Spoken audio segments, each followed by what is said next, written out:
So, welcome back to another episode, and today I'm joined by my good friend Chris from Scotland. Hey guys. And this guy's got the best accent ever. I went over to pick him up today. He's visiting his family over here, and we decided to do an episode on European gaming and a lot of the games you guys got and a lot that you didn't get.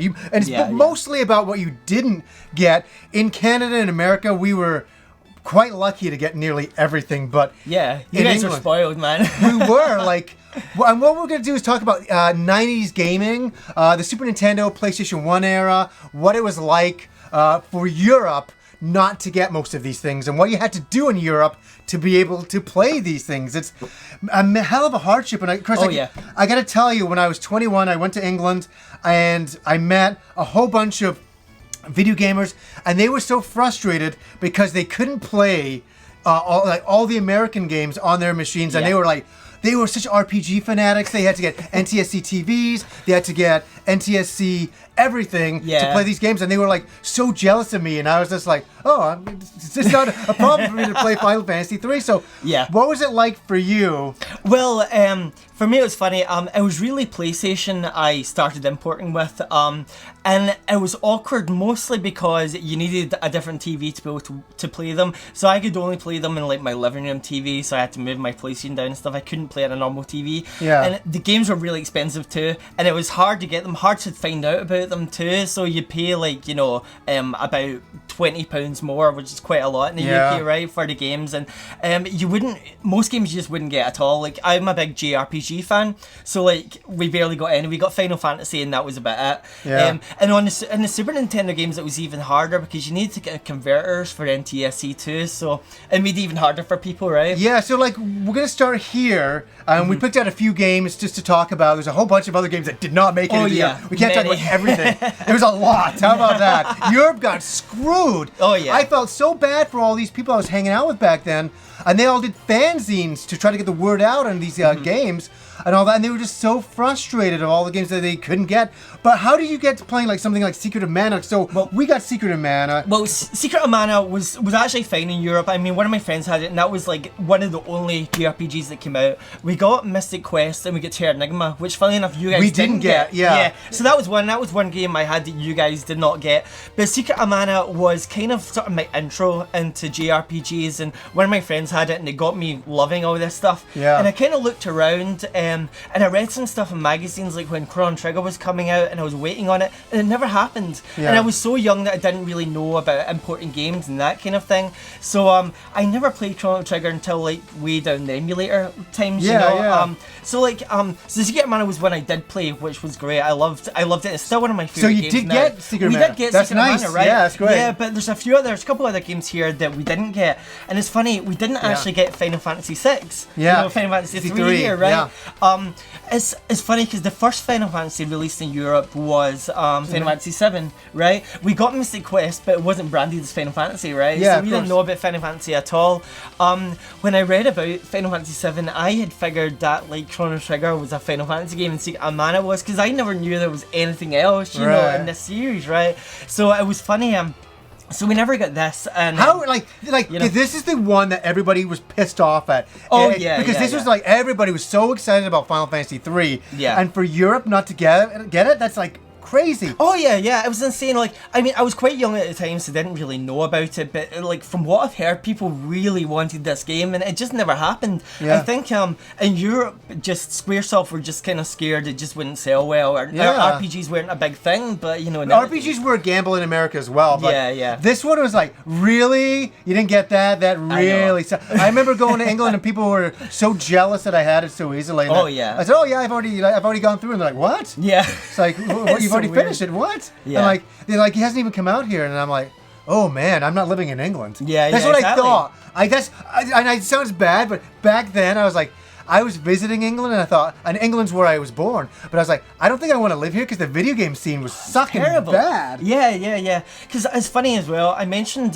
Chrono Trigger before, and I read so much about this because it seemed so like Secret of Mana at the time. You know, I was like, this is kind of, and I actually heard about Secret of Mana 2 as well, but obviously that didn't Seiken Densetsu, yeah, you know, too, yeah. that didn't come out at all like anywhere apart from Japan. But it was funny with Chrono Trigger. My friends and I read so much about it in magazines, and it just seemed so cool and so awesome. But we never got it, and we were so young at the time. We didn't know about how to import, how to use the TVs in the right way. And So wait, you know, this never came out in Europe. never came out. How the fuck is this possible? No, the first time we got it was the DS, like 2005 or something. Well, I don't know, so you know, we've got to say that in Europe, things got a lot better. Oh yeah, nowadays it's fine. Yeah. You know, it's But just, the it was back 90s. in the 90s, it was terrible, right? I couldn't believe we didn't get Chrono Trigger. It was such a huge game, right? my You God. know, and it's like, it was something I'd wanted to play for like so many years, and it wasn't until maybe around 2000 when emulators So were yeah, big, the thing you is know. that so I think Europe at that time was just doing emulation just to play it all. Well, later on, yeah, I mean, the emulation was getting big like the late 90s, right? So that was when I played Chrono Trigger and Final Fantasy 3 and you know, all the other stuff, right? Because that was the only way we could play do you them, know what? I fully support emulation in general. Like this game never came out. Play it in emulator. Yeah, then. I mean, Of course. nowadays I bought them since they've been released on other consoles and Yeah. stuff. But it's so crazy. It was really annoying because I was one of the few people who loved JRPGs, and I really get screwed. You know, you weren't the only one. So There's so many other people that got screwed. That's weird. And another few interesting European things like Star Fox over here got renamed Star Wing. Yes, it was called Star Wing. I think the reason was there was a German company who had trademarked Star Fox. And the interesting thing was with the N64 version, it was called Lilac Wars. It's such a weird name considering weird. how would people know it's Star Fox? I didn't even know that. Yeah, it was called the Lilac Wars, and I'm guessing. I mean, the Star Wars special editions came out around the time, so maybe they were going off that, you know, Lilac Wars. But yeah, I wouldn't have known it was, you know, Star Fox. It was just one of my friends got it, and I'm like, what is this game? You know? They changed so many things, like Teenage Mutant Ninja Turtles is Teenage Mutant Hero Turtles. Yeah. What did they call G.I. Joe? Didn't I get it? I think it was G.I. Joe. I'm not sure though. Yeah, I know it was there was Action Man and then there was G.I. Joe. Yeah, I there thought were G.I. things. I thought G.I. Joe got a different name as well, but anyways. Yeah. We're going through some other things.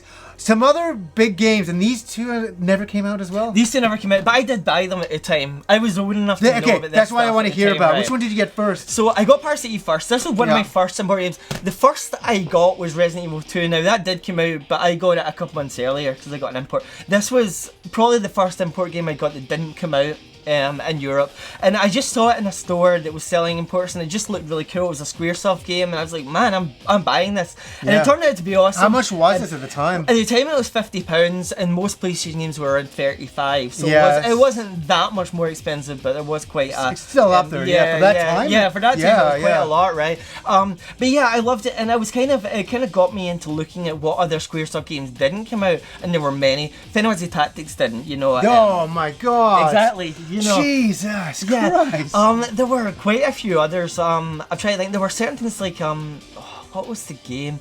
Was it Saga Frontier 1 and 2? Did you get Vagrant Story? We got Vagrant Story, I think, because that was less RPG-like, but we I didn't. just have to look behind us. Did you get Wild Arms? Yeah, we got Wild Arms. Good. We didn't get Brave Fencer Musashi. We didn't get. Wow. Okay. Togo number 1. Yes, we got that. It was mostly just RPGs from Squaresoft. We didn't get, goddamn, you know, but it was most of them apart from Final Fantasy. Did you get Einhander? No, we didn't. Yeah, we didn't get Einhander. We got, I think Squaresoft games. We got the Final Fantasies. We got Parasite Eve 2, but not the first. Strangely, you know, and Parasite Eve 2 came out first in Europe before America. Strangest thing, right?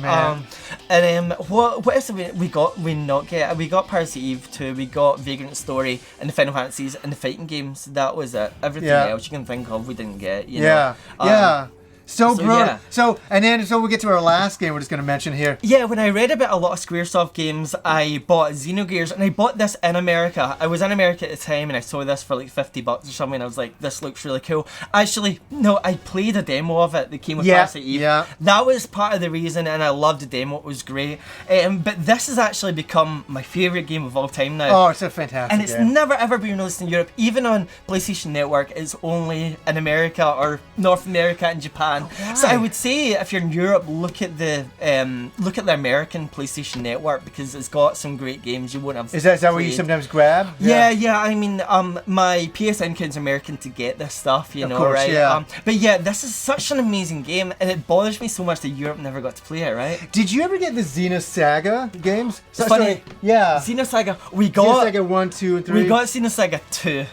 Strange. It came with a DVD that told you the story of Xenosaga 1, you know, and I was like, but funny enough, that was the one that wasn't as good as others, in my opinion, anyway, right? I bought Xenosaga 1 and 3 imported, but 2 wasn't as good as others. 2 is like the worst in the series. Yeah, like that was the one we got. I don't know why. I don't get it at all. That is weird. That is weird. There's so many strange decisions that have been made over the years that you just kind of scratch your head. Yeah. And I just wanted to mention that Europe, you know, as we've been saying, it got screwed in the early 90s, like big time. Really did. I know, and you know, there was such a fan following that wanted some of these games, or if not all of these games, and you had to jump through hoops to get them. Oh yeah, importing was awkward, and also I was quite young. I didn't know how to get my PlayStation modded at the time, so we used like a swap trick. Oh, you know? yeah. So we burned out our motors so quickly with that, right? So yeah, but that was the only way we could play them. It really sucked, that's so cool though. It's yeah. There was such passion for trying to get to play them. Like, as I said, I knew people who had got NTSC TVs and had done all these setups, you know, to play just Final Fantasy 3. Oh yeah, just to get it running. You know, and then they'd write about it in their fanzines and give it to their friends. That's like, that's what the scene used to be like. Yeah. And I know there was a lot of European video game magazines and stuff like that, but still, it wasn't showing you everything that you were missing at times. Yeah, at the time there was a magazine called Edge in the UK that reviewed import games as well, right? Yeah, keep going. I think I got a European. Yeah, it was funny because the gay parts gave a 6 out of 10. Do you remember this? Super, yes, actually, one of my friends. Yeah, I used to read this in England. And that was the place I read about Chrono Trigger and stuff, right? Yeah. And we always assumed these games would get released there, but it never ever happened. Yeah. Because they had like a thing called Final Fantasy Forum as well in there and some stuff like that. I remember it quite well. Yeah, that's exactly what you're talking about. Yeah, totally. Yeah, exactly that. Yeah. I know. So I was really cool. I was in England. I think I was 21, and I bought this magazine, and I was like, "This is cool." I thought England does have a couple of really cool. It was during the Super Nintendo time. That was the magazine to get. Then it was Edge afterwards. So that was like how you read about these games. That was pretty much how I found out about most of the stuff, right? Yeah. So it's kind of nice. Thank God everything is released kind of like simultaneously. Oh now it's fine. I never have any problems with anything. There's occasionally you can get physical copies of games, but that's the only problem I have. Now, what was the one that you guys got and that was in the Wii U? You got a game that we didn't. There was the Fatal Frame series called Project Zero in Europe. We got Fatal Fury. Fatal Frame, Maiden of Blackwater on the Wii U, and you guys didn't. So I got a physical copy of that. It's going to become rare. There was a very limited release, right? Jealous about that one. That's a really cool I know one. That was one of the few, and we got Terranigma on Super Nintendo. So which was a great so one Europe got one over the rest of the world, or at least over North America, which is great. But Chris, I just want to thank you so much for coming on today, it's man. great to be here. I Thank you, totally man. appreciate it. I wanted to represent some European gaming today because, heck, you know, we're both from that, and we thought we'd just definitely talk about it. So, anyways, guys, until next time.